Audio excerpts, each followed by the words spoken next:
Some highly advanced aliens from another world wanted to experiment on humans. They began making people disappear using their strange, vanishing lights. This sci-fi story begins by showing a house deep in the forest where a big family once lived. The main members were Ray and Olivia, who had just returned home after a long trip. But as they entered the house with their sons, they found everything scattered all over the floor, as if someone had broken in and wrecked the entire place. The real problem, however, was something far more terrifying.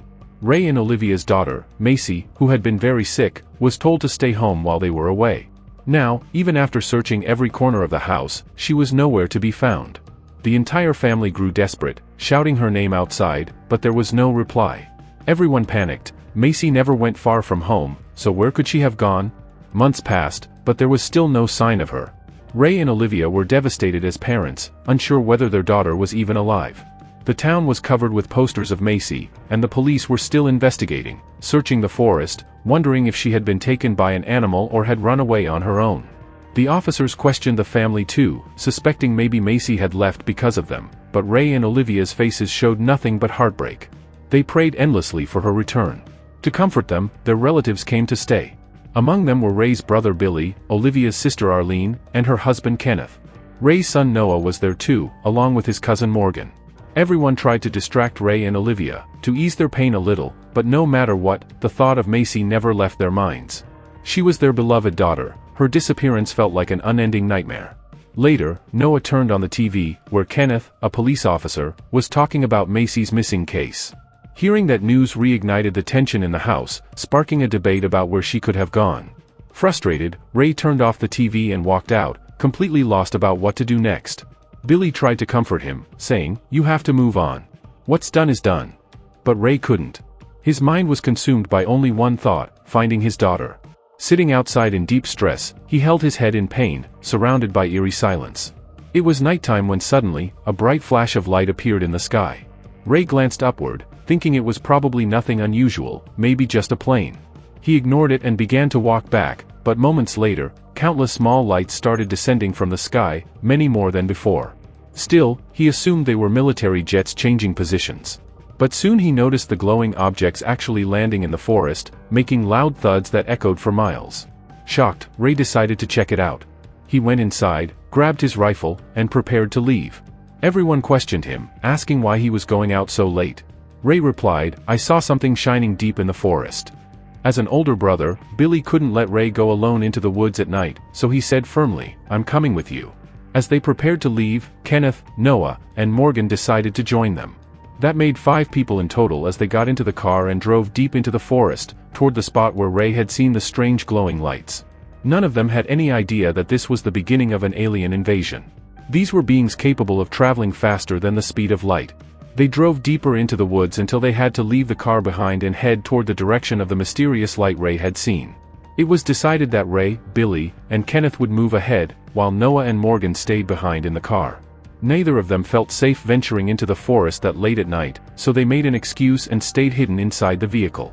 The other 3 began their investigation, wandering through the trees, trying to figure out what that unknown light was. Ray still believed it might be a crashed military jet, thinking there could be wounded soldiers who needed help.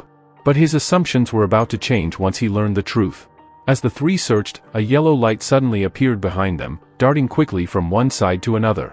Its speed was incredible. Whenever they tried to focus on it, it vanished instantly. While they were experiencing these strange things in the forest, Olivia and Arlene back at the house began sensing odd noises echoing all around. The sounds were eerie and unsettling. When they followed the noise, they discovered a decayed bird lying on the ground. Its body was completely dried out, and the strange sound was coming from it, a sound horrifying enough to terrify anyone. Meanwhile, since Ray and the others had left without their phones, Olivia and Arlene had no way to contact them. They had no choice but to wait and hope they returned soon. Back in the forest, Ray and his group still hadn't found anything, though Ray kept convincing himself that maybe his daughter Macy was still alive and trying to send him a signal. His hope, however, had no connection to reality. Inside the car, Noah and Morgan waited anxiously when suddenly strange noises began surrounding them. A blue light appeared and slowly grew brighter. Noah started to panic, while Morgan, trying to stay calm, reassured him and stepped out of the car to check if something was wrong. From inside, Noah watched in terror as the blue light grew stronger, enveloping the entire car. The glow focused directly on Morgan, surrounding him completely. The ground shook violently for a few seconds as Noah screamed in fear. Then everything went still. When Noah looked again, Morgan was gone, vanished without a trace. Only his flashlight lay on the ground. No matter how much Noah shouted his name, there was no response. It was clear now, the mysterious blue light had taken Morgan. Noah screamed for help, and Kenneth heard his voice echo through the forest. He rushed toward the car with Ray and Billy, pulling Noah out while Noah desperately explained that Morgan had disappeared into the blue light.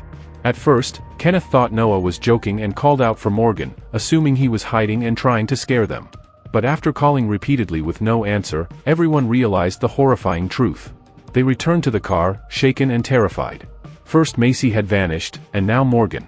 Strange sounds echoed through the forest again, haunting them from every direction.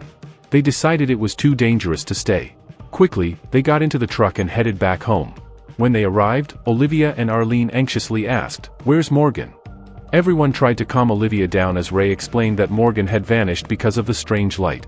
Even after shouting his name throughout the forest, there was no response. No one could understand what kind of phenomenon they had just witnessed, but whatever it was, it clearly didn't belong to this world. As everyone tried to settle down and make sense of what had happened, strange noises suddenly began coming from Macy's room. The sounds grew louder and echoed through the entire house. Ray and the others rushed to the room to check, only to find one of Macy's old toys moving on its own, glowing as if charged with invisible energy. Soon, all of her toys began activating by themselves, without any electricity. No one could understand how this was possible. Then the lights in the entire house started flickering wildly, as though something unseen was controlling them. It felt like whatever this presence was, it knew they were all inside. Every electronic device in the house turned on at once, buzzing and humming, before abruptly shutting down. The power went out completely, plunging the house into darkness. Terrified, Ray and Olivia huddled together with the others, trying to stay calm. The air was heavy and silent for a few seconds, until faint flashes of light began appearing outside the window. These lights shimmered in yellow and blue, blending together like waves. It looked as if some enormous machine, glowing with that same strange light, was moving toward their house. No one could understand what was happening, and within moments, the entire house began to shake violently. Everything inside fell to the ground as if an earthquake had struck. The tremors were so strong that no one could stay on their feet, and several people were injured by falling objects. The moment was terrifying, and no one knew what to do. But if we ever find ourselves in a situation where a massive earthquake hits and strange entities are lurking outside trying to harm us, experts say the worst thing we can do is run outside. The ground will continue to shake across large areas, and debris could fall on us if we panic and flee. The best thing to do is hide in a part of the house that is least likely to collapse, like a basement or an interior room. We should get down on our knees, cover our heads, and stay under something sturdy like a table. It's also crucial to stay far from the kitchen since stoves and sharp utensils can cause serious injuries during a quake. The safest option is to remain hidden in the basement until everything stops, no matter what entities appear outside. If you stay silent down there, they won't even know you're there. But something very different was happening with Ray's family. The earthquake continued for a while but then suddenly stopped on its own. A strange silence fell over the place, yet everyone could feel that something was hovering around their house. Whatever it was, it seemed to be watching them, circling quietly. Everyone was terrified, but Ray calmed them down and said he had a gun. If anything tried to enter, he would shoot it. Then they all heard noises coming from the top floor. Ray drew his gun and carefully observed the ceiling, waiting for something, or someone, to come down, but nothing did. Deciding to check for himself, Ray went upstairs alone with only a small hunting gun meant for birds. It wouldn't do much damage to a person, but he was determined to protect his family. When he reached the top floor, he found no one there. He told everyone that it must have been their imagination and that they shouldn't pay attention to such things. They had to leave this place and head toward the city. These forest areas were dangerous, and he couldn't understand why anyone would live here. As they talked, strange glowing lights began to appear outside, growing brighter. One of the lights was coming from the basement, so Ray went down to check. Kenneth and Nova followed him, wanting to help. The others stayed upstairs, waiting. The basement was quiet at first, but upon closer inspection, they noticed a small window connecting it to the outside. As Ray approached with his gun, a blue light started flashing through the window, the same light that had made Morgan disappear. The light fell directly on Ray, and before he could react, he vanished into it as well. Kenneth and Nova saw it happen, and Kenneth couldn't leave Ray behind. He rushed toward the light and disappeared too. Terrified, Nova ran upstairs to tell everyone that both of them were gone. Arlene, who was in her room, also saw the glowing light through her window. It was clear she would be next. The remaining people panicked, opened the door, and ran for their lives. Terrifying sounds echoed from every direction, and the strange lights wouldn't stop glowing, as if something from the forest was chasing them. After running for some time, Olivia, Nova, and Billy finally reached the road, just as a police car approached in the distance. Seeing the police officers gave them a bit of relief. They finally had someone to tell everything to. The two officers began questioning them, asking why they were on the road so late at night and why they were running in such panic. Olivia and Billy explained everything in detail, describing the strange lights that had one by one made their family members disappear. One of the officers mentioned that they had received a faint signal from this area earlier, as if someone was trying to contact them, but the storm had cut off the connection. That was why they had come here to investigate. Continuing their investigation, the officers went to the house with the kids and began examining the place carefully. Since Ray and Billy had mentioned that their family members had vanished, the officers searched every room to confirm what had actually happened and whether the kids were telling the truth.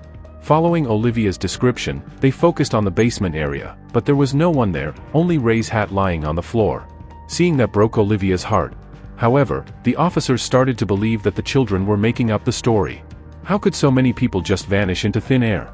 They concluded the kids were in shock and advised them to come along to the station until things settled down. But Olivia, Billy, and Nova refused to leave without finding out what happened to their family. They wanted answers. The two officers later returned to the station to discuss the case. Several other officers were already there, including a female officer named Leah, who approached them and shared her own experience. She said that in recent weeks, there had been a surge in similar cases, with people claiming to see strange glowing lights, yellow and blue, that caused witnesses to disappear upon looking directly at them. At first, Leah had also thought those reports were fake, but just last night, she had seen the same lights herself. She admitted she couldn't explain what kind of phenomenon this was, but warned that if it wasn't taken seriously, and more people would continue to vanish the same way. Leah shares everything she experienced with the officer. Even though many people might not believe such things, Leah knows what she saw and went through. She insists that they need to take this case very seriously and look into every detail. After hearing so much from his female colleague, the officer decides to launch a deeper investigation.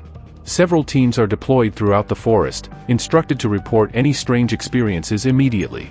But none of them could have imagined how far beyond reality this case truly was. Back at the house, Billy slowly creeps inside after hearing noises coming from the kitchen. Holding a baseball bat in his hand, he prepares to strike if anyone tries to enter. As he steps closer, he notices something on the floor. It's his pet dog, the same one that had gone missing years ago. Overwhelmed with emotion, Billy hugs his dog tightly. He had once put up missing posters everywhere, but the dog was never found. Now, out of nowhere, it had returned, and Billy couldn't understand how. After spending a few moments with his pet, Billy notices a faint blue light glowing outside, the same mysterious light that had been making people vanish. Instead of running away, he begins walking toward it, his dog following by his side. He doesn't know why he's drawn to it or where it might lead. Meanwhile, Olivia is asleep in her room when the door slowly creaks open on its own. She spots large, strange hands gripping the doorframe. Whatever it is, it doesn't seem human. As the figure steps into the light, Olivia sees its face. It's an alien. Its entire body glows with multiple shimmering colors. Terrified, Olivia screams for help. Hearing her, Billy rushes toward her room, but before he can reach it, the alien raises one hand, and the door slams shut. Olivia ran from there in a complete panic. Before that, the unknown alien had placed its hand on her head. In that moment, Olivia felt as if she had completely left her body. Her soul began traveling far beyond Earth, into the depths of the universe, experiencing phenomena that scientists had never explored. Olivia could see these things with her own eyes. Clearly, all of this was being caused by the alien, who seemed to possess such dangerous powers that it could control any human mind and send them into worlds they had never experienced. Olivia felt as though she might be dying and entering an entirely different world. For a long while, these thoughts consumed her mind. After drifting through the universe for some time, Olivia returned to her body, though she remained in a kind of imagination, a vision from the time her daughter had disappeared. Suddenly, she saw the moment when everyone had left the house and Macy was alone. Olivia could clearly see that Kenneth had come into the house to talk to her. Macy explained that her family had gone out, then went to her room to play. Kenneth, appearing normal at first, had sinister intentions and entered Macy's room. He laughed while trying to do something terrible to her. He immediately closed the door, and the scene went blank. At that moment, Olivia realized who had taken her daughter's life. It wasn't some extraterrestrial entity or otherworldly force, it was Kenneth, Macy's murderer. Olivia continued watching these possibilities unfold in her mind, then returned to her body. Blood was flowing from her nose, and as she stood up, Noha came to her and hugged her. Everyone was terrified. Yet Olivia's mind kept running through the possibilities. Were all the things she had seen real? Had Kenneth truly killed her daughter Macy? Soon, those who had gone missing arrived: Ray, Kenneth, Morgan, and others. Everyone gathered and looked at Olivia closely. They had seen different visions, and the common thread was the same. Kenneth had killed Macy after committing an unspeakable act. Everyone was certain now, even if some unseen entity had assisted, that the imagination was likely accurate. Kenneth was present below and knew the truth. He had committed the act in reality and taken Macy's life. One by one, everyone descended and glared at Kenneth with anger. Kenneth admitted his crime and broke down in fear and tears. Olivia and her remaining family, now aware of the truth, decided not to take his life themselves but to ensure he faced the full force of the law. They promptly informed the officers, and within a short time, the police arrived. While everyone else was sure of the truth, the officers could not arrest Kenneth without evidence. Soon, everyone in the forest saw Macy's dead body, which Kenneth had hidden. Kenneth confessed and led them to the place where he had concealed her, even beginning to dig another coffin. A strange light then appeared above the police officers, making it clear to them that Kenneth was a severe criminal. He had been a police officer himself, yet he had done something horrendous to a child. The officers rushed to Kenneth and demanded his arrest. Everyone saw Macy's lifeless body, which was in terrible condition, and the officers promised to ensure Kenneth received the harshest punishment possible. But in the end, they discovered the truth: the disappearances were not caused by aliens. The extraterrestrial being, whoever it was, had perhaps helped the entire family uncover the truth. Kenneth was handed over to the law, and everything returned to normal. The extraterrestrial beings left as well, never to be seen again. During a cold evening, Olivia looked up at the sky, feeling deeply grateful to those aliens, because if they hadn't revealed the truth, this secret would have remained buried forever. She would never have been able to seek justice for her deceased daughter. Initially, Olivia had thought the aliens had come to harm them, but the reality was completely different. Olivia immediately went to her room, silently thanking the aliens, and looked into her husband Ray's eyes, promising that they would move forward. Until they had discovered the truth about their daughter, they had been unable to move on with their lives. Now, knowing the truth, they resolved to continue living without carrying the burdens of the past. Ray and Olivia exchanged loving glances, and a new chapter of their life had begun. They felt a glimmer of hope, believing that if anything bad happened to them in the future, the aliens would come to help. Although the aliens' way of explaining things was unusual, they revealed the full truth. Nothing could be hidden from them. Were they truly aliens, or perhaps a form of God? You tell us what you think in the comments section. And with that, our story comes to an end.